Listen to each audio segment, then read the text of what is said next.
여러분 안녕하십니까? 포항시와 경주시는 추석 연휴 기간 시민 불편을 최소화하기 위해 추석 연휴 종합대책을 세워 추진합니다.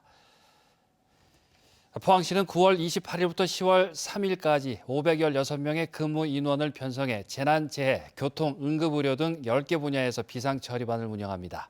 경주시도 연휴 기간 공영주차장을 무료로 개방하고 쓰레기 수거도 추석 당일과 다음 날을 제외하고 정상적으로 처리하기로 했습니다. 지난달 20차 교섭 이후 교섭이 결렬된 포스코 노사가 결렬 29일 만인 어제 임단협 교섭을 재개했습니다. 포스코는 이번 협상에서 기본 임금 15만 원 인상, 주식 400만 원 지급, 구내식당 중식 무료 제공, 격주 주 4일제 도입 등의 회사안을 새롭게 제시했다고 밝혔습니다. 앞선 교섭에서 포스코 노조는 기본급 13.1% 인상과 자사주 100주 지급 등 23건의 임금 요구안 등을 제시했습니다. 지난해 포항시 인구 50만 명이 무너진 데 이어서 경주시 인구도 25만 명 아래로 떨어졌습니다. 경주의 경우에는 이미 한 해 출생아 수가 1,000명에도 미치지 못해 학교와 보육시설부터 큰 변화를 맞게 될 것으로 예상됩니다. 장미풍 기자입니다. 올해 개교 100주년을 맞은 경주시 안강읍의 한 초등학교. 한 교실에 학생 20여 명씩 모두 324명이 수업을 받고 있습니다. 이 학교의 재학생 수는 꾸준히 감소하고 있습니다. 2002년 1,300명을 넘겼던 전교생 수는 점차 하락해 20년 만에 1,000명이 줄었습니다. 1,300명 있을 때는 한 학년에 7반, 8반쯤 됐을 텐데 지금은 이제 우리 학교에 보통 3반, 한 학년에 3반 또는 2반 요 정도 되죠. 초등학생만 줄어든 것이 아닙니다. 어린이집을 다니는 아동 수도 2015년 6,465명에서 지속적으로 감소해 지난 2020년 5,500명대를 기록했습니다.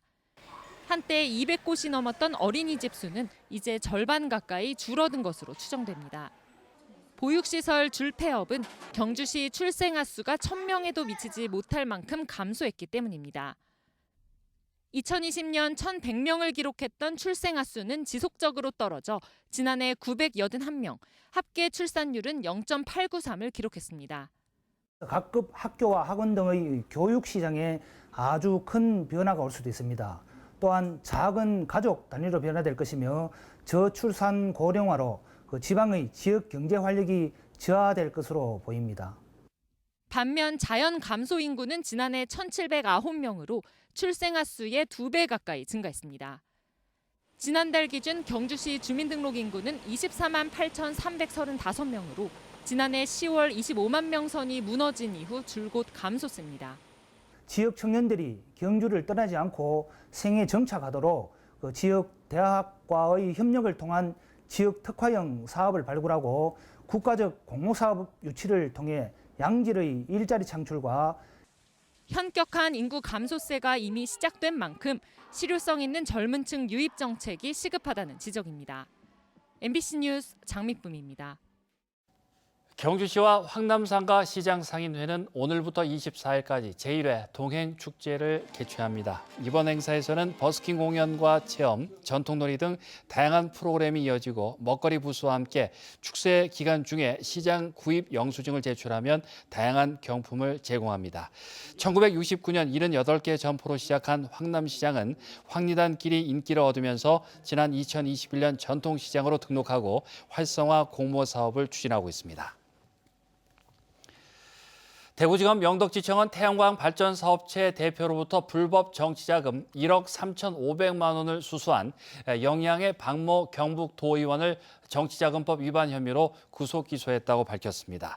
검찰은 불법 정치자금 1억 3,500만 원 전액을 추징하고 사업체 대표 등 2명을 불구속 기소했습니다.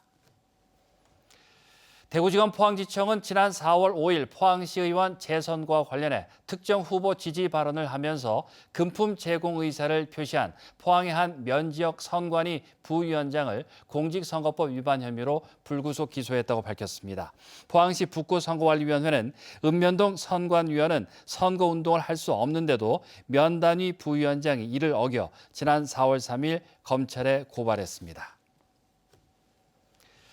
포스코가 추석 명절을 앞두고 거래 기업들의 원활한 자금 운용을 돕기 위해 4천억 원의 대금을 조기 지급한다고 밝혔습니다. 조기 지급 대상은 포스코와 협업 중인 설비 자재 및 원료 공급사와 공사 참여 기업들입니다. 포스코는 평소 매주 2차례 거래 기업에 대금을 정산했지만 파트너와 동반 성장을 위해서 명절을 앞둔 일주일 동안에는 매일 정산한다고 밝혔습니다.